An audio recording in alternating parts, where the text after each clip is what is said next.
পদ্মা সেতু দ্রুত উপযোগী হচ্ছে যান চলাচলের জন্য। প্যারাপেট ওয়ালের পর মুভমেন্ট জয়েন্টের কাজও শেষ পর্যায়ে। অর্ধেকের বেশি বসেছে গ্যাস লাইন।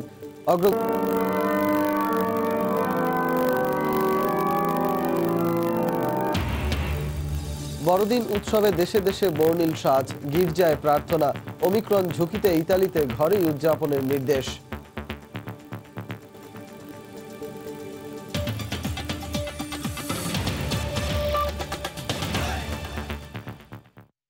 ভোরের সময় সঙ্গে আছি আমি সজল মিত্র রিচার্ড। প্রধানমন্ত্রী শেখ হাসিনা বলেছেন, স্বাধীনতা বিরোধীদের ষড়যন্ত্র এখনো চলছে। তাদের ষড়যন্ত্র মোকাবেলা করেই দেশকে এগিয়ে নিতে হবে। মালদ্বীপ সফররত প্রধানমন্ত্রী প্রবাসী বাংলাদেশিদের নাগরিক সংবর্ধনায় ভার্চুয়াল মাধ্যমে যোগ দিয়ে কথা বলেন। এ সময় অবৈধ পথে বিদেশে পাড়ি না জমাতে সবার প্রতি আহ্বান জানান সরকার প্রধান। প্রথমবার দ্বিপাক্ষিক সফরে মালদ্বীপে গিয়ে দেশটির সরকারের সঙ্গে বেশ কয়েকটি কর্মসূচিতে অংশ নিলেন প্রধানমন্ত্রী শেখ হাসিনা। সেখানকার প্রেসিডেন্টের সঙ্গে কয়েক দফার আলোচনায় উত্থাপিত হয়েছিল দেশটিতে বসবাসরত অবৈধ বাংলাদেশিদের প্রসঙ্গ। মালেতে সফরের তৃতীয় দিন শুক্রবার স্থানীয় সময় বিকেলে প্রধানমন্ত্রী হোটেল জেন মালে থেকে যোগ দেন প্রবাসী বাংলাদেশিদের নাগরিক সংবর্ধনায়। মালের ইস্কান্দার স্কুল অডিটোরিয়ামে সমবেত ছিলেন দেশটিতে বাস করা প্রবাসীদের অনেকেই। আজকে অনেকে মানব অধিকারের কথা বলে। অনুষ্ঠানে প্রধানমন্ত্রী বলেন, অচিরেই প্রবাসী বাংলাদেশিদের জন্য সরাসরি বিমানের ফ্লাইট চালু করার চেষ্টা চলছে। আহ্বান জানান অবৈধ পথে বিদেশে পাড়ি না জমাতে। দেশের যে আমাদের বাংলাদেশ ব্যাংকের গভর্নরের সাথে আলাপ করব যে সরাসরি আপনাদের অর্থ আপনারা যদি সরাসরি প্রেরণ করতে পারেন কিনা। প্রবাসীদের কল্যাণ করা সবসময় মনে করি আমাদের একটা দায়িত্ব। তবে আমি এটুকু বলবো যে আপনারা একটা কাজ করবেন, সেটা হলো যারা বিদেশে আসতে চায় তারা যেন ওই দালাল ধরে না আসে, তারা যেন বৈধভাবে আসার চেষ্টা করে। দেশের সার্বিক উন্নয়নের চিত্র প্রবাসীদের সামনে তুলে ধরে সরকার প্রধান বলেন, স্বাধীনতা বিরোধীদের চক্রান্ত এখনো চলছে। বারবার হত্যা চেষ্টার পরও তিনি দেশ সেবার ব্রত নিয়ে অনড় রয়েছেন। দেশ আজকে এগিয়ে যাচ্ছে, এগিয়ে যাবে, আর এদেশের মানুষের ভাগ্য নিয়ে কেউ ছিনিমিনি খেলতে পারবে না। আত্মবিশ্বাস নিয়ে এগিয়ে যাবেন। বাংলাদেশ আপনার দেশ, আমাদের দেশ। স্বাধীনতা বিরোধী এবং খুনিরা সবসময় তৎপর আছে, তৎপর থাকবে, তাদের ষড়যন্ত্র চলতে থাকবে, কিন্তু ওই ষড়যন্ত্র মোকাবেলা করেই আমাদের অগ্রযাত্রা অব্যাহত রাখতে হবে। দেশটিতে বাস করা অবৈধ বাংলাদেশিদের বিষয়ে মালদ্বীপের সর্বোচ্চ নেতৃত্বের সঙ্গে আলোচনার পাশাপাশি এই সংক্রান্ত একটি সমঝোতা স্মারকেও সই করা হয়েছে বলে জানান প্রধানমন্ত্রী শেখ হাসিনা। প্রায় 1 লক্ষের মতো শ্রমিক এখানে কাজ করছে, বা আপনারা অনেকে ব্যবসা বাণিজ্য করছেন। এখানে বৈধভাবে থাকার একটা সমস্যা রয়ে গেছে, সে বিষয়টা নিয়ে ইতিমধ্যে আলোচনা হয়েছে। দেবাশিস রায়, সময় সংবাদ। বড়দিনের উৎসব ঘিরে বর্ণিল আলোয় সেজেছে দেশের সব গির্জা। প্রার্থনা সহ নানা আয়োজন উদযাপন করা হচ্ছে খ্রিস্ট ধর্মাবলম্বীদের প্রধান ধর্মীয় উৎসবকে ঘিরে। আগামী দিনে করোনা মুক্ত পৃথিবীর প্রার্থনা পুণ্যার্থীদের। পৃথিবীতে জন্মেছেন যিশু, চারদিকে উৎসবের আমেজ। বড়দিন উপলক্ষে মাসখানেক আগে উৎসব শুরু হলেও শুক্রবার সন্ধ্যায় গির্জায় প্রার্থনার মধ্য দিয়ে শুরু হয় মূল আনুষ্ঠানিকতা। 2000 বছর আগে বেথলেহেমের এক গোশালায় কুমারী মাতা মেরির কোল আলো করে জন্মেছিলেন যিশু। তাই মূল আনুষ্ঠানিকতার খ্রিস্টজাগে প্রার্থনার সঙ্গে যিশুর আদলে একটি মূর্তি রাখা হয় তৈরি গোশালয়ে, যেটি রাখেন একজন কুমারী। এরপর চলে আরও প্রার্থনা এবং সবশেষ হয় কীর্তন। গত 2 বছর করোনার কারণে উৎসবে ভাটা পড়লেও এবার ঘর থেকে বেরিয়ে উৎসবে অংশ নিয়েছেন খ্রিস্ট ধর্মের মানুষ। Merry Christmas, merry Christmas. অনেক মজা করলাম, এসে সুন্দরভাবে প্রার্থনা করলাম, দেশের শান্তির জন্য প্রার্থনা করলাম, বাচ্চাদের নিয়ে আসলাম। সবাই প্রার্থনা করব আর কি। করোনা মহামারীটা এসেছে, সেই মহামারীটা যেন চলে যায়। প্রত্যাশা করি আমরা যেন মনে বড় হতে পারি, হৃদয়ে বড় হতে পারি। খ্রিস্ট ধর্মাবলম্বীদের বিশ্বাস, মানবজাতিকে সত্য ও ন্যায়ের পথে পরিচালনা করতেই যিশুর জন্ম। তার দেখানো পথে জাতি, ধর্ম, বর্ণ নির্বিশেষে সবার মাঝে মিলন ও ভ্রাতৃত্ববোধের উদয় হবে। সব মানুষের মুক্তির জন্য তিনি এসেছেন, যার জন্য তিনি একটা উন্মুক্ত স্থানে জন্মগ্রহণ করেছেন। বড়দিন উৎসবে জাতি, ধর্ম, বর্ণ নির্বিশেষে সবাইকে যেন আমাদের হৃদয়ে আমরা স্থান দিই। চট্টগ্রামে সমবেত প্রার্থনা সহ দেশের বিভিন্ন স্থানে নানা আয়োজনে বড়দিন উদযাপন করা হচ্ছে। এস এম শাওন, সময় সংবাদ, ঢাকা। বড়দিন উদযাপনে আয়ারল্যান্ড জুড়ে বর্ণিল আয়োজন। বাহারি আলোতে সেজেছে গির্জা, প্রার্থনায় নেওয়া হয়েছে বিশেষ ব্যবস্থা। তবে উৎসব আয়োজনে রয়েছে করোনার নানা বিধিনিষেধ। আয়ারল্যান্ড থেকে সৈয়দ জুয়েলের রিপোর্ট। শীতের সঙ্গে পাল্লা দিয়ে বাড়ছে করোনার দাপটও। শেষ একদিনে 11,000-এরও বেশি করোনায় আক্রান্ত নিয়ে অতীতের সব রেকর্ড ভাঙল আয়ারল্যান্ড। এর মধ্যেই শুরু হয়েছে খ্রিস্টান ধর্মাবলম্বীদের সবচেয়ে বড় ধর্মীয় উৎসব বড়দিন। শহরে অলিগলিতে বাহারি রঙের আলোকসজ্জায় চিরচেনা শহর এখন উৎসবে নগরী।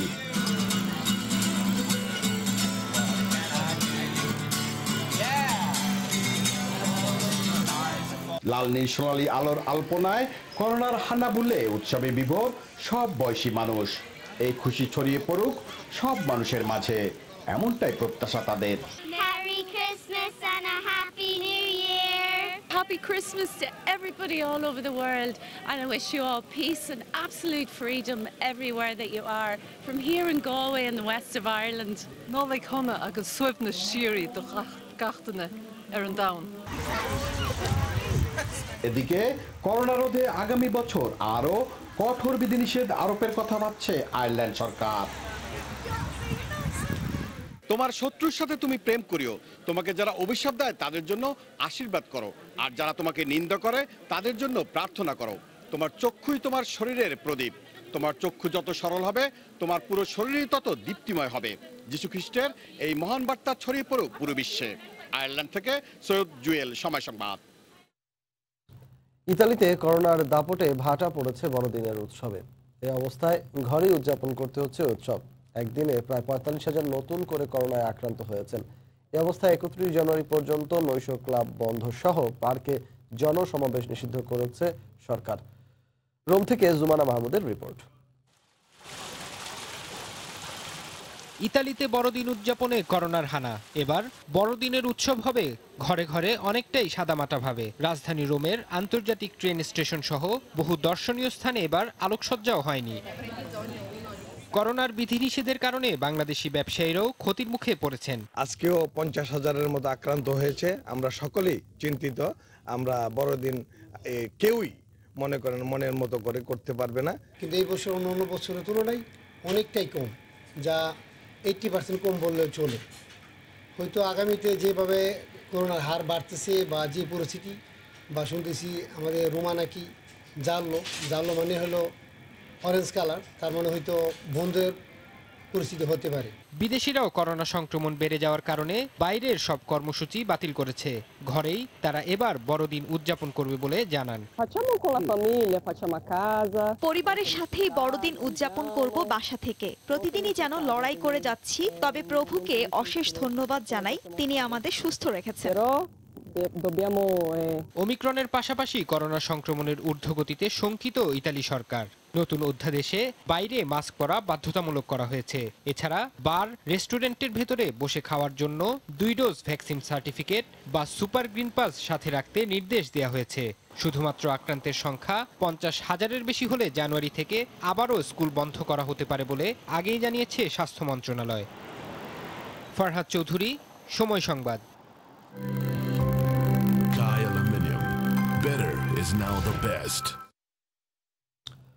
পদ্মা সেতু যান চলাচল উপযোগী করতে চলছে শেষ পর্যায়ের কাজ।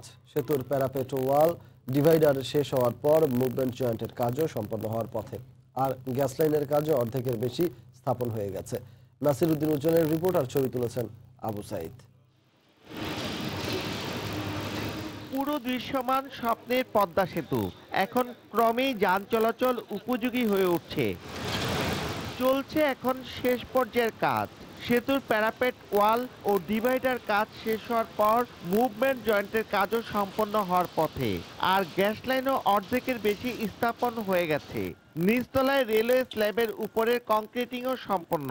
সেতুর নান্দনিক নির্মাণ শৈলীর প্রকৃত রূপ ফুটে উঠতে শুরু করেছে। নদী শাসনের কাজও চূড়ান্ত পর্যায়ে এখন। সেতুর দুই পাশের ভায়াডাক্টের সাথে এক্সপ্রেস ওয়ে যুক্ত করার কাজও শেষ।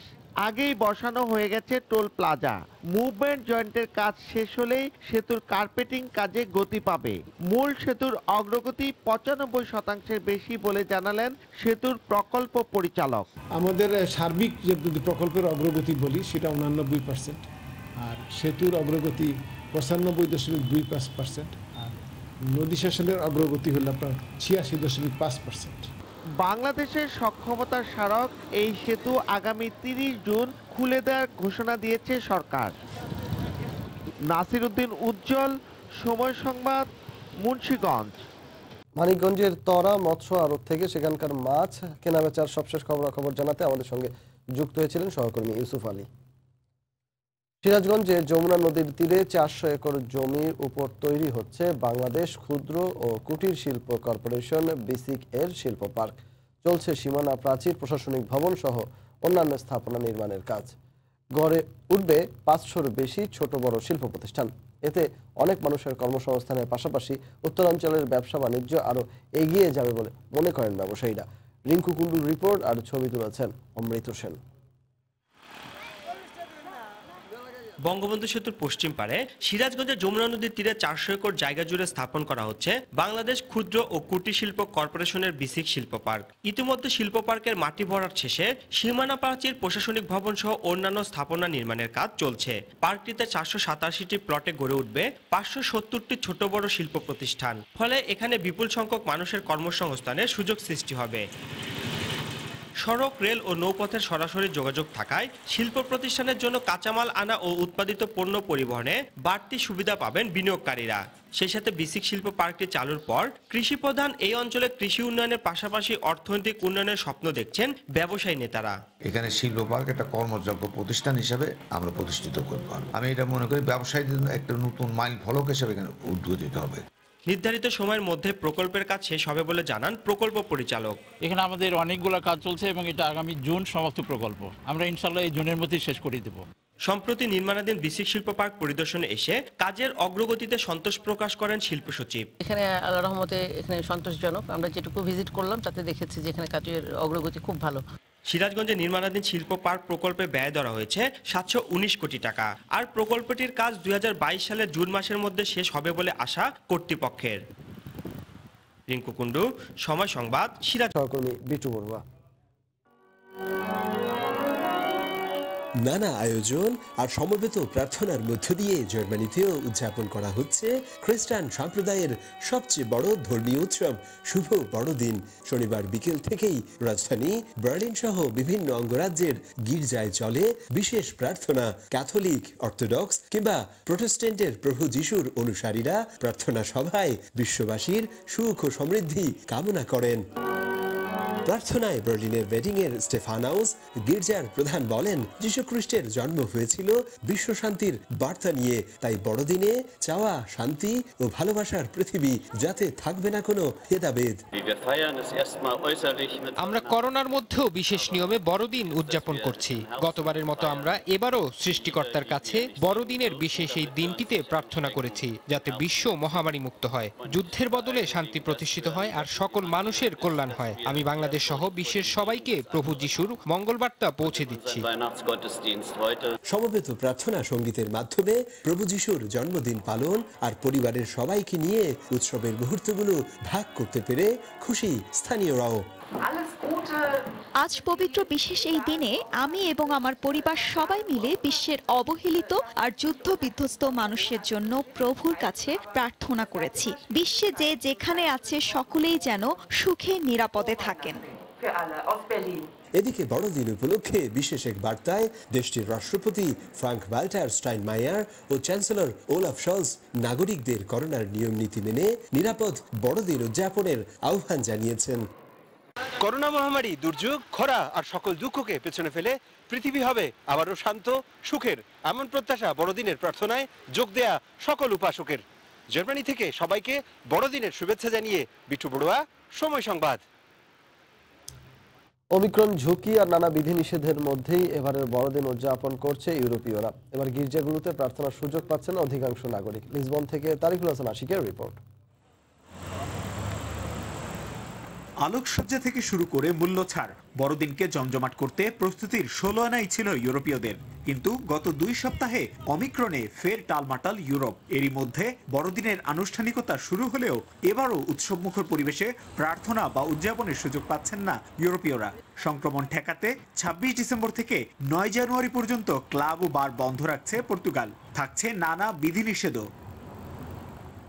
উৎসবমুখর বড়দিনের প্রত্যাশা ছিল পর্তুগাল প্রবাসী বাংলাদেশিদেরও। আয়োজনে ভাটা পড়ায় হতাশ তারাও। আনন্দটা বিগত দিনের মতো এতটা হচ্ছে না, কারণ একটা ভাবগম্ভীর পরিস্থিতি বা পরিবেশ আমরা দেখতে যাচ্ছি সারাটা ইউরোপেই। দুঃখজনক হলেও সত্য, অমিক্রনের কারণে আমরা এবারও ওইভাবে উদযাপন করতে পারছি না। খুবই সাদামাটাভাবে পর্তুগালের মানুষজন ক্রিসমাস উদযাপন করছে।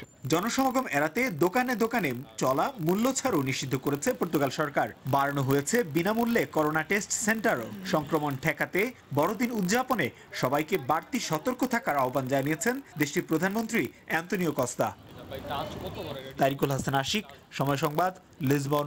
ইউরোপ জুড়ে করোনার নতুন ভ্যারিয়েন্ট ওমিক্রনের প্রাদুর্ভাব ছড়িয়ে পড়ায় স্পেনে ফের মাস্ক পরা বাধ্যতামূলক করেছে দেশটির সরকার।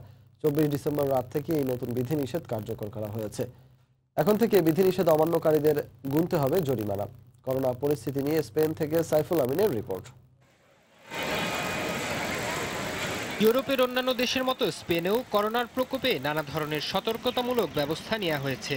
এরই ধারাবাহিকতায় শুক্রবার থেকে সারা দেশে মাস্ক পরা বাধ্যতামূলক এবং 1.5 মিটার দূরত্ব বজায় রেখে চলাফেরার পাশাপাশি স্বাস্থ্যবিধি মেনে চলতে নতুন আইন জারি করেছে দেশটির সরকার। আইন অমান্যকারীদের জন্য জরিমানারও বিধান রাখা হয়েছে। নতুন করে দেয়া রাষ্ট্রীয় সতর্কতা সামনের দিনগুলোতে আরো কঠিন হতে পারে বলে ধারণা করছেন অনেকেই। আমাদের নির্দেশ দিয়েছে সামাজিক দূরত্ব বজায় রাখতে হবে, এমনকি মাস্ক আমাদের বাধ্যতামূলক করতে হবে। এই পদক্ষেপটা নেওয়ার জন্য আমরা আন্তরিকভাবে ধন্যবাদ জানাই স্প্যানিশ গভর্নমেন্ট। নিজে ভালো থাকা এবং অন্যকে ভালো রাখায় সবাই আমরা স্বাস্থ্যবিধি যথাযথভাবে মেনে চলব। স্পেন সরকারের দেয়া বিধিনিষেধ মেনে চলতে প্রবাসী বাংলাদেশিদের প্রতি আহ্বান জানিয়েছেন স্পেনের বাংলাদেশি অভিভাবক সংগঠন বাংলাদেশ অ্যাসোসিয়েশনের সাবেক সভাপতি।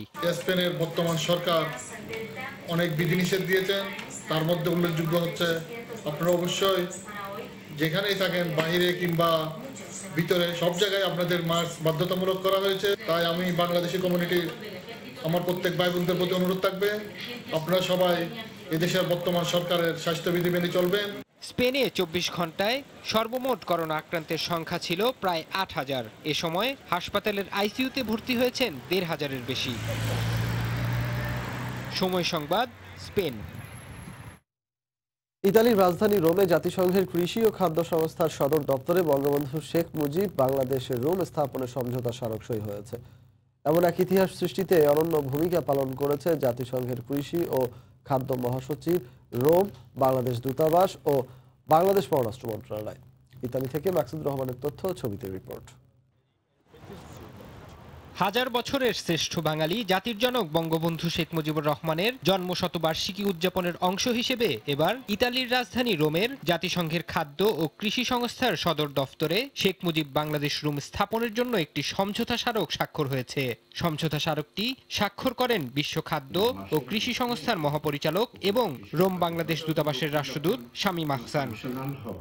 আগামী 9 মাসের মধ্যে নির্মাণ কাজ শেষ হবে বলে জানান রোম দূতাবাসের রাষ্ট্রদূত ও বিশ্ব খাদ্য সংস্থার বাংলাদেশের স্থায়ী প্রতিনিধি শামীম আহসান। এই চুক্তির ফলে জাতিসংঘে বিশ্বের বিভিন্ন সদস্য রাষ্ট্রের প্রতিনিধিরা সভা অনুষ্ঠান ছাড়াও তা ফ্যাসিলিটেশন সেন্টার হিসেবে ব্যবহার করতে পারবেন।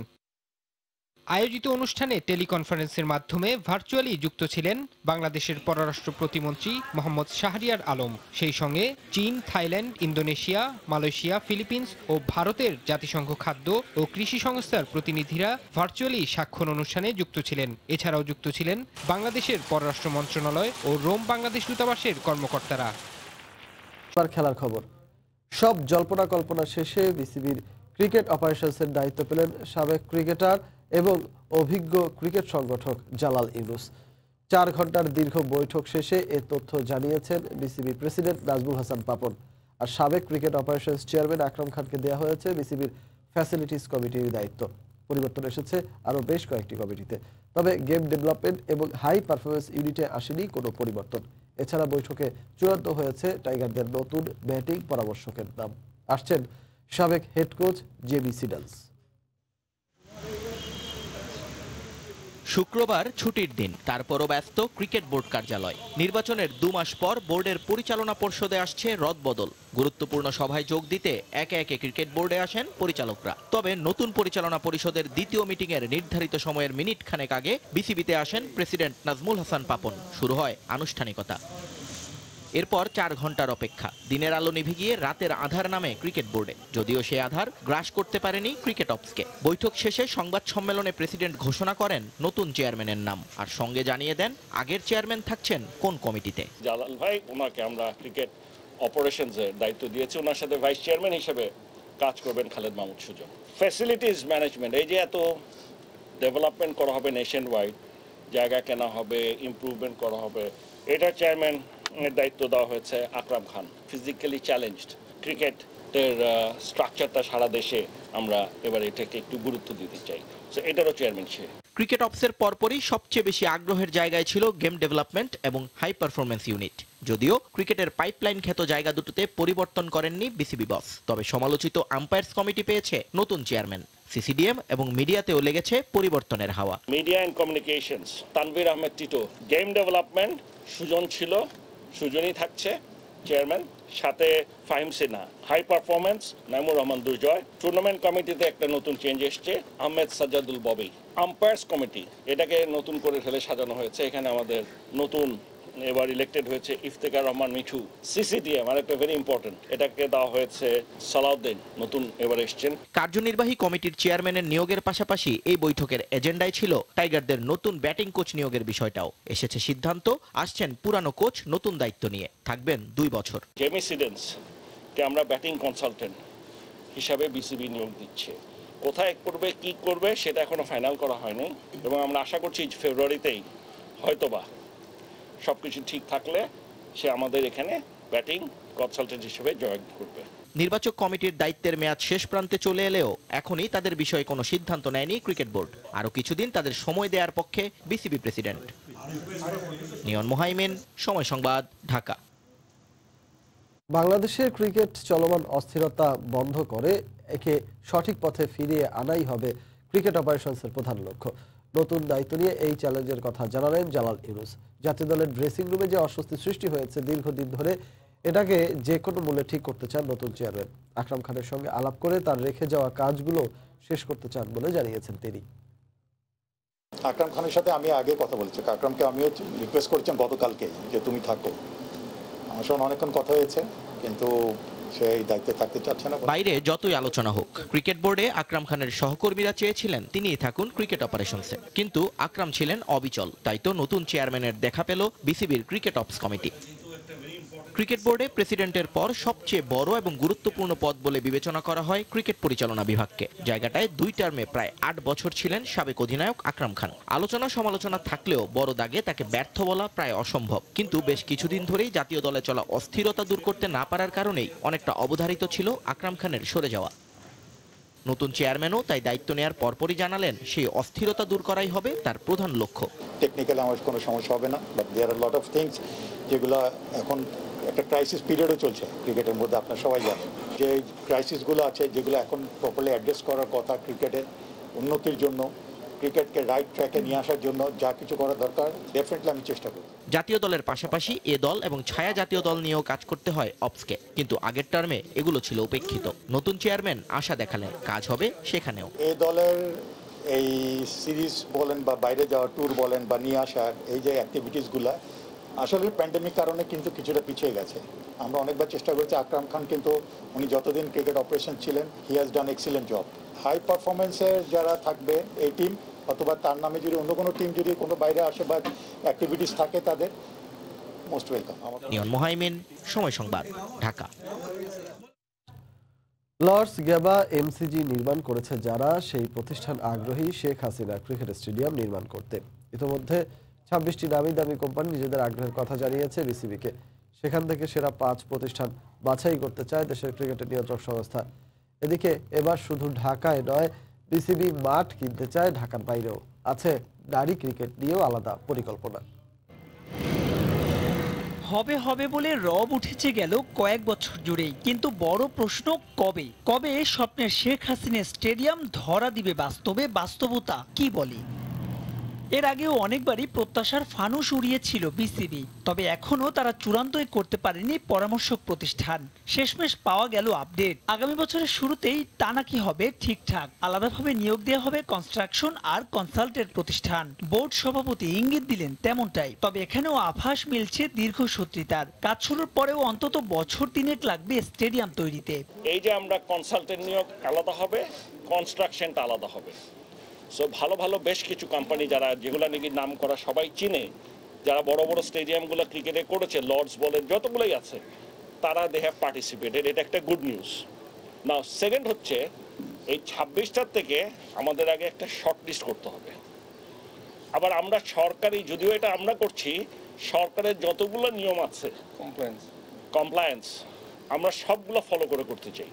কোনো জায়গায় যেন কমপ্লায়েন্স রিলেটেড কোনো সমস্যা না হয়, নিয়ম কানুন সব আমরা উভয় মানতে চাই। অন্ধের দোষটি হোম অফ ক্রিকেট থেকে চাপ কমানোর গল্প এর আগেও বহুবারই শুনিয়েছিল বিসিবি। বোর্ড সভাপতি শোনালেন আরো একবার, তবে এবার শুধু ঢাকাই নয়, মাঠ কিনতে চান ঢাকার বাইরেও। কোনো খেলারই কোনো জায়গা নেই, ইভেন আমাদের প্রিমিয়ার লিগ বলেন, first division, second division, third division, মেয়েদের খেলা কিছুই খেলাতে পারছি না এখানটায়।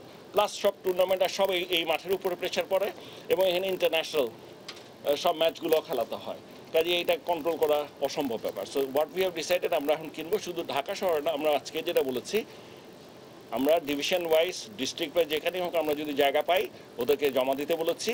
ওরা দিলে আমরা বেশ কিছু জায়গা কিনে কিছু অ্যাডিশনাল ক্রিকেট, স্পেসিফিক্যালি ক্রিকেট মাঠ আমরা তৈরি করব। টাইগ্রেসদের ঈর্ষণীয় সাফল্য বোর্ডকে করেছে আরো অনুপ্রাণিত।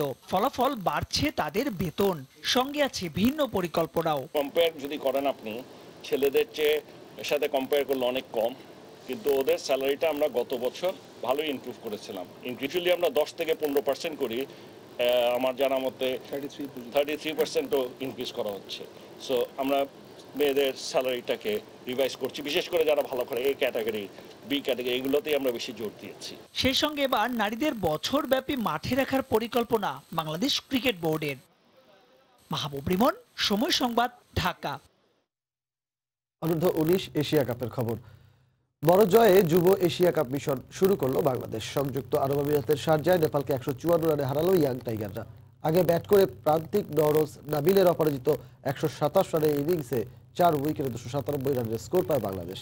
জবাবে সাকিব রাকিবুলদের দারুণ বোলিংয়ে 143 রানে অল আউট হয় নেপাল। সেঞ্চুরি হাঁকিয়ে ম্যাচ সেরা হয়েছেন প্রান্তিক নওরোজ নাবিল।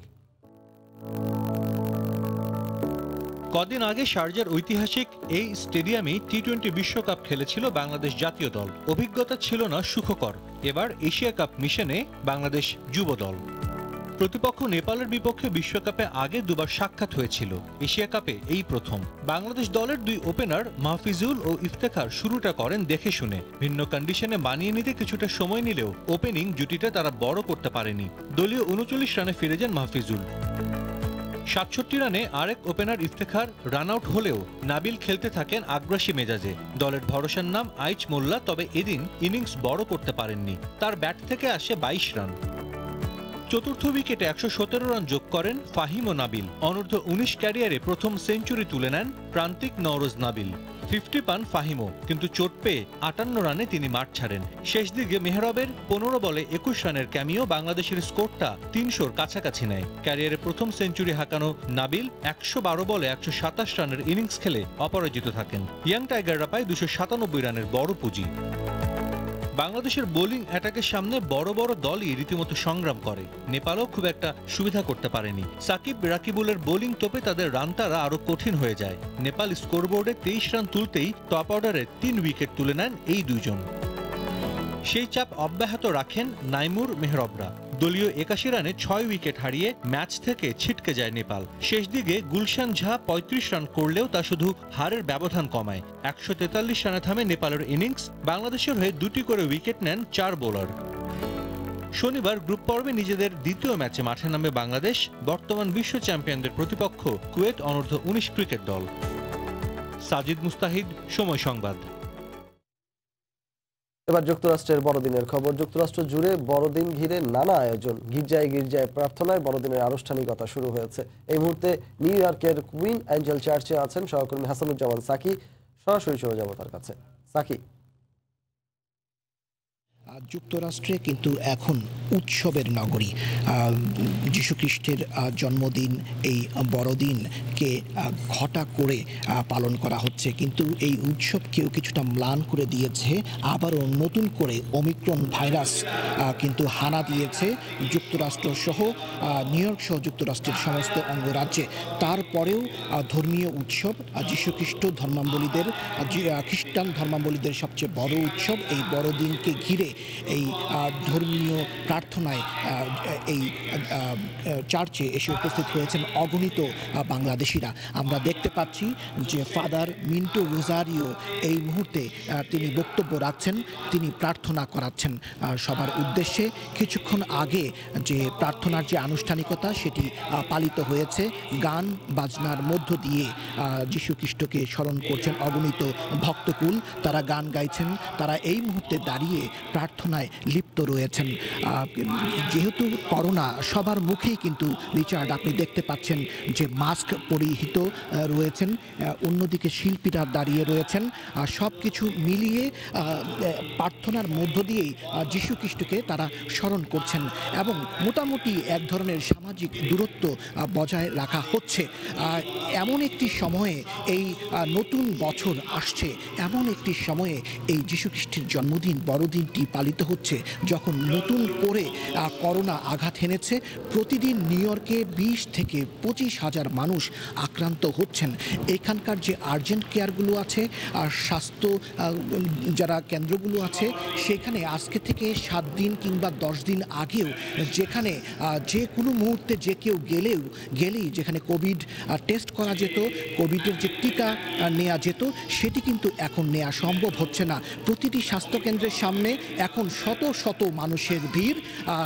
2-3 ঘন্টা অপেক্ষা করার পরে কোভিড টেস্ট দিতে হচ্ছে এবং করোনার টিকা নিতে হচ্ছে। এইরকম একটি সময়ে যে বড়দিনের উৎসব পালিত হচ্ছে এবং কয়েকদিন পরেই যে নতুন বছরকে স্বাগত জানানোর জন্য সারা বিশ্বের সবচেয়ে বড় যে উৎসব হয় নিউ ইয়র্কের টাইম স্কোয়ারের যে বল ড্রপ, সেই টাইম স্কোয়ারের অনুষ্ঠানটিও কিন্তু সীমিত করে দেওয়া হয়েছে। আজকেই নিউ ইয়র্ক সিটি সিদ্ধান্ত নিয়েছে মাত্র 15,000 মানুষ এই টাইম স্কোয়ারের অনুষ্ঠানটিতে যেতে পারবেন এবং যারা যাবেন তাদের প্রত্যেককেই টিকা দেওয়ার যে সার্টিফিকেট সেটি তাদের হাতে থাকতে হবে এবং সেই সঙ্গে এই 15,000 মানুষকে কোভিড টেস্ট দিয়ে তারপরে সেই টাইম স্কোয়ারে যেতে হবে। এমন একটি অবস্থায় খ্রিস্টান ধর্মাবলম্বীরা তারা যীশু খ্রিস্টকে স্মরণ করছেন, যীশু খ্রিস্টের জন্মদিনের এই উৎসব তারা পালন করছেন এবং যীশু খ্রিস্টের জন্মদিনের তারা সেই উৎসবের আজকে প্রার্থনায় লিপ্ত হয়েছেন। আমি এই বিষয়ে কথা বলবো কয়েকজনের সঙ্গে যারা প্রার্থনায় লিপ্ত রয়েছেন। একটু আমাদেরকে বলবেন যে আজকে কেমন লাগছে এখানে এসে, একটু বলবেন। I'm not interested. It's okay. I'm not interested. Can I just... জি, প্রার্থনায় অনেকেই প্রার্থনায় রয়েছেন। আমি এদের মধ্যে কয়েকজনের সঙ্গে আজকে কথা বলছি যে এই যে চার্চ, এই যে আয়োজনটি হচ্ছে, এই আয়োজনের সঙ্গে সম্পৃক্ত রয়েছেন এই আয়োজনের সাধারণ সম্পাদক। একটু বলবেন আপনাদের আজকের আয়োজন সম্পর্কে। কালকে বড়দিন, কিন্তু তার আগে এই বড়দিনের আনুষ্ঠানিকতা আজকে এই প্রার্থনার মধ্য দিয়ে শুরু হলো, একটু বলবেন। আমাদের সবাইকে শুভ বড়দিন। আজকে আমাদের বড়দিনের প্রথম পর্ব, যেটা মিডনাইটে শুরু হয়। তো আমরা পরিস্থিতির কারণে আমরা আর্লিতে আরম্ভ করেছি। তা আজকে বড়দিনের ইভ, যাকে বলে ক্রিসমাস ইভ, আমরা শুরু করেছি। আমরা এখানে যারা বাঙালি আছি, বাংলাদেশ ইন্ডিয়া থেকে যেসব বাঙালিরা আমরা এখানে আছি, খ্রিস্টান, তাদের একটা সংগঠন প্রবাসী বেঙ্গলি খ্রিস্টান অ্যাসোসিয়েশন। আমরা প্রতি বছর আমাদের এই বাংলা ভাষায় আমরা প্রার্থনা উৎসব করে থাকি এবং বড়দিন হচ্ছে আমাদের জন্য আনন্দের দিন। তাই সব বাঙালি খ্রিস্টানদের একত্রিত করে আমরা এই বড়দিন পালন করছি। তাই আমাদের সবাইকে আমরা একত্রিত করতে চাই, প্রভু যিশুর আনন্দ দিতে চাই। এর জন্যই আজকে আমাদের এই বড়দিন নববর্ষের শুভেচ্ছা সবাইকে জানাই। তাতে জানে আমরা সবাই সঙ্গে এই আনন্দ সহভাগিতা করতে চাই। অনেক ধন্যবাদ। আমি আরও একজনের সঙ্গে কথা বলবো। একটু বলেন যে করোনা পরিস্থিতির মধ্যে এই বড়দিন এসছে, আর তারপরে অনেক মানুষ এখানে হয়েছে। আপনি এই আয়োজনের ভাইস প্রেসিডেন্ট হিসেবে আছেন, আপনার পরিচয় দিয়ে একটু আয়োজন সম্পর্কে বলবেন। আমার নাম প্যাট্রিক রোজারিও। এই আজকে গত বছর আর এই বছর অনেক মানুষ কম এসেছে আমাদের এই আজকের অনুষ্ঠানে, দেখতেই পাচ্ছেন আপনারা, যেহেতু করোনা এবং আমাদের মনে সে আনন্দ নেই আগের মতো। তারপর আমরা চেষ্টা করছি যে আমাদের ধর্মের সবচেয়ে বড় আনন্দের দিন আজকে, আমরা এটাকে বলি বড়দিন, আর ইংলিশে বলি ক্রিসমাস। প্রবাসীর পক্ষ থেকে এবং আমার পক্ষ থেকে আপনাদের সবাইকে জানাই বড়দিনের আনন্দের শুভেচ্ছা এবং মেরি ক্রিসমাস ও শুভ বড়দিন। আপনারা সবাই সুস্থ থাকবেন, সুন্দর থাকবেন। রিচার্ড, ঘরে ঘরে এখন বড়দিনের উৎসব চলছে, যেহেতু করোনা পরিস্থিতি একটু মারাত্মক আকার ধারণ করেছে আবারও, সেই জন্য অনেকেই ঘরের মধ্যেই এই উৎসব পালন করছেন। তারপরেও প্রার্থনা, চার্চে গিয়ে প্রার্থনা করতেই হয়। এখন নিউ ইয়র্কের প্রতিটি চার্চে শুধু নয়, যুক্তরাষ্ট্রে যতগুলো চার্চ আছে সেই সব চার্চে কিন্তু প্রার্থনায় লিপ্ত রয়েছেন এই খ্রিস্টান ধর্মাবলীরা। আমি আরও দু একজনের সঙ্গে একটু কথা বলবো, একটু খুব সংক্ষেপে একটু বলবেন আজকের এই প্রার্থনা সম্পর্কে। নমস্কার, good evening, merry Christmas to everybody. আজ আমরা ট্রাই স্টেট থেকে পিবিসি প্রবাসী বেঙ্গলি খ্রিস্টান অ্যাসোসিয়েশনের তরফ থেকে আমরা এই আয়োজন করা হয়েছে এই গির্জের, যেটা ক্রিসমাস ইভ ম্যাস বলে। তা আমরা শুধু ট্রাই স্টেটের জন্য শুভেচ্ছা জানাচ্ছি না, আমরা everybody that Bengalis all over the world that celebrate Mass tonight.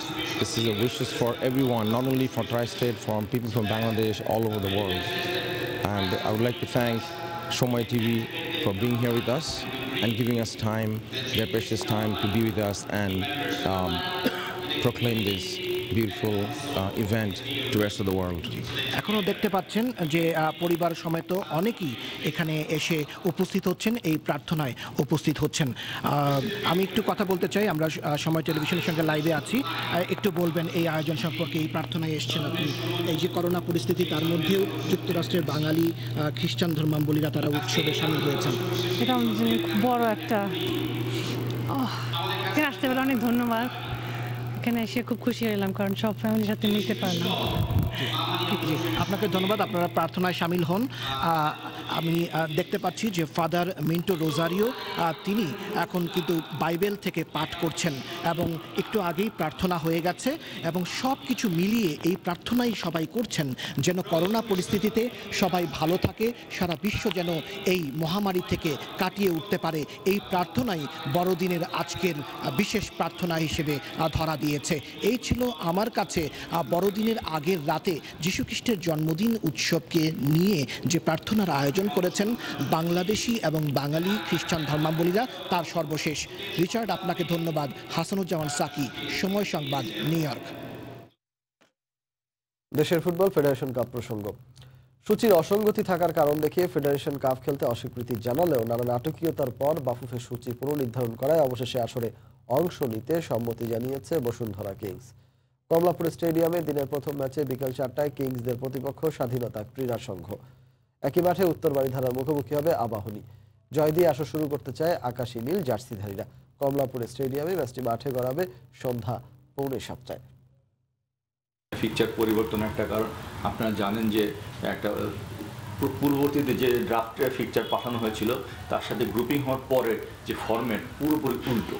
তো এই ধরনের কোনো একটা প্রফেশনাল লিগের তো এই ধরনের কোনো কার্যক্রম এটা মানে গ্রহণযোগ্য নয়। সূচির অসঙ্গতি ও কমলাপুর স্টেডিয়ামের টার্ফের অবস্থা খেলার জন্য উপযোগী না থাকার কারণ দেখিয়ে ফেডারেশন কাপ খেলতে প্রথমেই অস্বীকৃতি জানিয়েছিল বসুন্ধরা কিংস। দিনভর নানা নাটকীয়তার পর আসরের সূচি পুনর্নির্ধারণ করে বিজ্ঞপ্তি দেয় বাফুফে। এরপরই ফেডারেশনের সঙ্গে আলোচনা করে অবশেষে টুর্নামেন্ট খেলতে সম্মতি জানায় বসুন্ধরা কিংস। দিনের প্রথম ম্যাচে বর্তমান চ্যাম্পিয়ন কিংসের প্রতিপক্ষ নবাগত স্বাধীনতা ক্রীড়া সংঘ। সম্প্রতি স্বাধীনতা কাপের ফাইনালে আবাহনীর কাছে হেরে রানার্স আপ হয়েছিল অস্কার ব্রুজনের দল। সেই আক্ষেপ ভুলে এবার ফেডারেশন কাপের শিরোপা চোখ তারকা সমৃদ্ধ দলটির। ইনজুরির কারণে তপু বর্মনের সার্ভিস মিস করবে কিংসরা। এদিকে কমলাপুর স্টেডিয়ামে আরেক ম্যাচে উত্তর বারিধারার মুখোমুখি হবে আবাহনী। কদিন আগেই বসুন্ধরা কিংসকে হারিয়ে 31 বছর পর স্বাধীনতা কাপের দ্বিতীয় শিরোপা জিতে নেয় মারিও লেমোসের দল। সেই সাফল্যের আত্মবিশ্বাস নিয়ে ফেডারেশন কাপেও ট্রফি জয়ের প্রত্যয় আকাশী নীল জার্সিধারীদের। দল জয়ের ধারায় থাকায় ফুরফুরে মেজাজে আবাহনী শিবির। প্রথম ম্যাচকে সামনে রেখে তাই অনুশীলনে বেশ সিরিয়াস ধানমন্ডি জায়ান্টরা। যদিও দলে কিছু ইনজুরি সমস্যা রয়েছে। চোটের কারণে রাকিব হোসেন, সুশান্ত ত্রিপুরা, গোলকিপার সোহেলের খেলা নিয়ে রয়েছে সংশয়। তারপরও 3 বিদেশি ড্যানিয়েল কলিন্দ্রেস, ডোরিয়ালটন ও রাফায়েল ছন্দে থাকায় নির্ভর কোচ মারিও লেমস। দেখুন, স্বাধীনতা কাপের শিরোপা জেতায় দলের সবার আত্মবিশ্বাস আরো বেড়েছে। ফুটবলাররা ছন্দে রয়েছে, কিন্তু ইনজুরি রয়েছে। তারপরও জয় দিয়ে আসর শুরু করতে চাই আমরা। ম্যাচ বাই ম্যাচ আপনার উইন করতে হবে। আপনি গ্রুপ স্টেজের যদি ম্যাচ কোনো রকম পার করতে পারেন, আপনার তারপর হচ্ছে আপনার কোয়ার্টার ফাইনাল আছে, প্লাস হচ্ছে ফাইনাল। তো সেক্ষেত্রে প্রত্যেকটা ম্যাচে আপনাকে ফাইনাল হিসেবে ধরতে হবে। ফেডারেশন কাপে এর আগে 11টি শিরোপা ঘরে তুলেছিল আবাহনী। এবার ম্যাচ বাই ম্যাচ ইতিবাচক ফুটবল উপহার দিয়ে 12তম ট্রফির জন্য চ্যাম্পিয়নশিপ ফাইট দিতে চায় বাদশা সোহেল রানারা। দীপু, সময় সংবাদ, ঢাকা। এই ছিল ভোরের সময়ে, সঙ্গে থাকুন সময়।